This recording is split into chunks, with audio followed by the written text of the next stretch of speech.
Good morning students. हम लोग पिछले क्लास में पढ़े थे स्टेट लेजिस्लेचर के अंतर्गत विधानसभा और विधान परिषद। अब स्टेट एग्जीक्यूटिव के बारे में हम लोग कोई जानकारी लेंगे। तो सबसे पहले हम लोग देखते हैं स्टेट एग्जीक्यूटिव के बारे में कि सबसे पहले हम लोग गवर्नर को देखते हैं। तो हम लोग देखते हैं कि जिस प्रकार से सेंट्रल लेवल पे प्रेसिडेंट का पद होता है, ठीक उसी तरह से स्टेट लेवल पे गवर्नर का पद होता है। ठीक है, तो प्रेसिडेंट जैसे कि सेंटर में उसको nominal head of the state कहा जाता है, बट गवर्नर को स्टेट में chief executive head of the state कहा जाता है। मीन्स गवर्नर जो होता है अपने राज्य में मुख्य कार्यकारी का भूमिका निभाता है, लेकिन प्रेसिडेंट जो है स्टेट में यानी संघ स्तर पे एक नॉमिनल हेड की भूमिका निभाता है। The executive branch of A state government consists mainly, जो भी एग्जीक्यूटिव ब्रांच है, जो कार्यकारी शाखा है राज्य सरकार की, उसमें कौन कौन से लोग आते हैं सबसे ये देखेंगे हम लोग। तो इसमें सबसे पहला आता है द गवर्नर, फिर उसके बाद the chief minister and next आता है the council of ministers of the state, यानी सबसे ऊपर राज्यपाल, उसके बाद मुख्यमंत्री, उसके बाद मंत्री, उस राज्य का मंत्री परिषद। ठीक है, अब हम देखेंगे हायरार्की यानी पद सोपान की किसके बाद कौन आता है। तो hierarchy of the important members of the state executive, जो महत्वपूर्ण सदस्यों का जो हायरार्की होता है, पद सोपान होता है कि किसके पास बाद कौन आता है स्टेट एग्जीक्यूटिव में, राज्य की कार्यपालिका में। तो सबसे पहले हम देखते हैं कि सबसे ऊपर आता है गवर्नर का पोस्ट, जो कि ऑफिशियल हेड होता है, राज्य सरकार का ऑफिशियल हेड होता है, वो गवर्नर होता है। उसके जस्ट नीचे आता है चीफ मिनिस्टर, जो कि राज्य का रियल हेड होता है, सही मायनों में हेड वो होता है। उसके नीचे आता है काउंसिल ऑफ मिनिस्टर्स।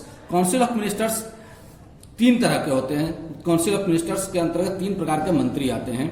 एक आता है कैबिनेट मिनिस्टर, उसके नीचे आता है मिनिस्टर्स ऑफ स्टेट यानी राज्य मंत्री, उसके नीचे आते हैं डिप्टी मिनिस्टर्स यानी उप मंत्री। He acts on the advice of the chief minister, it means governor chief minister के सलाह के आधार पर ही राज्य में कार्य करता है। इसीलिए यहां पे देखते हैं हम कि चीफ मिनिस्टर को रियल हेड कहा गया है, यानी ऑफिशियल हेड तो गवर्नर है, बट उस सलाह लेता है किससे, चीफ मिनिस्टर से, इसलिए यहां पे रियल हेड चीफ मिनिस्टर को कहा गया है। The governor appointed by president, तो गवर्नर का अपॉइंटमेंट कैसे होता है, ये प्रेसिडेंट के द्वारा गवर्नर को अपॉइंट किया जाता है किसी भी स्टेट में। गवर्नर का इलेक्शन नहीं होता, इसमें जो पीपल्स होते हैं, जो जनता होती है, वो इसके अपॉइंटमेंट में भाग नहीं लेती। गवर्नर के अपॉइंटमेंट में कोई भागीदारी पीपल्स की नहीं होती। ये प्रेसिडेंट पे निर्भर करता है कि वो किसे राज्य का गवर्नर या राज्यपाल नियुक्त करता है। ओथ, ओथ मीन्स शपथ।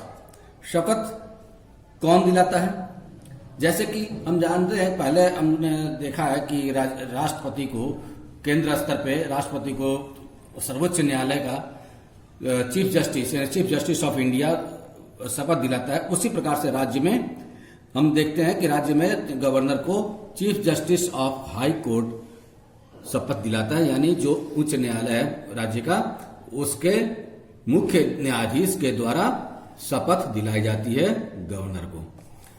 बट रिजाइन किसको देगा, गवर्नर रिजाइन हमेशा ही प्रेसिडेंट को देगा, और ये रिजाइन लिखित रूप से होगा। Okay, according to the 7th amendment 1956, a person can be the governor of more than one state or UTs. 7th amendment 1956 के द्वारा ये संविधान में प्रावधान जोड़ा गया कि कोई भी गवर्नर यानी राज्यपाल एक या एक से अधिक यानी दो या दो से अधिक राज्य या यूनियन टेरिटरीज केंद्र शासित प्रदेश का गवर्नर हो सकता है। कोई जरूरी नहीं है कि वो एक ही स्टेट का या एक ही यूनियन टेरिटरी का गवर्नर हो, वो दो या दो से अधिक भी स्टेट या यूटीज का भी गवर्नर हो सकता है। गवर्नर को इलेक्ट नहीं किया जाता, जो कि जैसे कि मैंने पहले बताया कि गवर्नर को इलेक्ट नहीं किया जाता, उसको चुनाव नहीं किया जाता, केवल उसको अपॉइंट किया जाता है, उसकी नियुक्ति की जाती है प्रेसिडेंट के द्वारा। Okay, the governor's normal term, अब कितने सालों के लिए उसकी नियुक्ति होती है गवर्नर की, तो ये हम देखेंगे कि the governor's normal term of office is 5 years and can resign earlier in return to the president. Also the president may remove him on advice on prime minister's advice. तो हम देखते हैं कि गवर्नर का जो नॉर्मल टर्म होता है, normal कार्यावधि होती है, वो 5 वर्ष की होती है। लेकिन यहां पे देखते हैं हम कि प्रेसिडेंट के, और वो रिजाइन कर सकता है, उसके पहले भी 5 वर्ष के पहले भी रिजाइन कर सकता है, लेकिन उसको प्रेसिडेंट को यानी राष्ट्रपति को एक लिखित एप्लीकेशन या लिखित आवेदन देना पड़ेगा। और एक और भी उसका टर्म है कि प्रेसिडेंट चाहे तो उस गवर्नर को प्राइम मिनिस्टर की सलाह के आधार पर, प्राइम मिनिस्टर के एडवाइस के आधार पर उसे टर्म पूरा होने से पहले भी वापस बुला सकता है, यानी पद से हटा सकता है। ओके, अब हम देखेंगे पावर, कि गवर्नर का पावर क्या है। पावर यानी शक्तियां, ठीक है। तो गवर्नर की शक्तियां क्या है। अब तो गवर्नर की शक्तियां हम देखते हैं कि जो केंद्र में या नेशनल लेवल पे प्रेसिडेंट का है, लगभग वैसा ही मिलता जुलता गवर्नर का भी पावर स्टेट में है। ओके, तो गवर्नर और प्रेसिडेंट के एक तरह से कंपैरिजन हम लोग करें तो गवर्नर जो है विधानसभा में एक मेंबर को, जो कि एंग्लो इंडियन मेंबर होता है, उसको नॉमिनेट करता है, नॉमिनेट, ठीक है। हम इधर गवर्नर देखते हैं, इधर प्रेसिडेंट देखते हैं, ठीक है। तो गवर्नर विधानसभा में एक एंग्लो इंडियन मेंबर का नॉमिनेट करता है, नामांकित करता है या मनोनीत करता है, जबकि प्रेसिडेंट जो नेशनल लेवल पे होता है वो लोकसभा में 2 एंग्लो इंडियन मेंबर को नॉमिनेट करता है। ओके, और इधर हम देखते हैं गवर्नर जो है अब विधान परिषद होता है स्टेट लेवल पे, और राज्यसभा होता है केंद्र लेवल पे, नेशनल लेवल पे, ठीक है, जो कि उच्च सदन माना जाता है। राज्य स्तर पे उच्च सदन माना जाता है, यानी हायर हाउस, अपर हाउस माना जाता है विधान परिषद को, और केंद्र स्तर पे यानी नेशनल लेवल पे हम लोग राज्यसभा को अपर हाउस कहते हैं। तो गवर्नर जो विधानसभा में एक एंग्लो इंडियन को नॉमिनेट करता है, और प्रेसिडेंट लोकसभा में 2 एंग्लो इंडियन को नॉमिनेट करता है। उसी प्रकार से विधान परिषद में गवर्नर टोटल सीट्स जितनी भी है विधान परिषद की, तो उसका 1/6 मेंबर को नॉमिनेट करता है। 1/6 मेंबर्स ऑफ विधान परिषद की जितनी सदस्य संख्या होती है उसके 1/6 मेंबर्स भाग जो मेंबर होता है उसका नॉमिनेशन यानी उसको मनोनीत राज्यपाल के द्वारा किया जाता है। किन क्षेत्रों में से, जैसे कि हमने पिछले क्लास में बताया था, एक वर्ड दिया था क्लास। तो class means C for cooperative society, L for literature, A for art, S for science and S for social service. इन क्षेत्रों से जो व्यक्ति मशहूर होते हैं, जो प्रोमिनेंट पर्सन होते हैं, उनका अपॉइंटमेंट 1/6 जो मेंबर को अपॉइंट करता है गवर्नर, वो इन सब क्षेत्रों में से लेके आता है और इन सब क्षेत्रों में से चुने हुए व्यक्तियों को मनोनीत करता है। ठीक उसी तरह से राज्यसभा में जो प्रेसिडेंट भी नॉमिनेट करते हैं, लेकिन राज्यसभा में उनका जो संख्या है वो फिक्स है।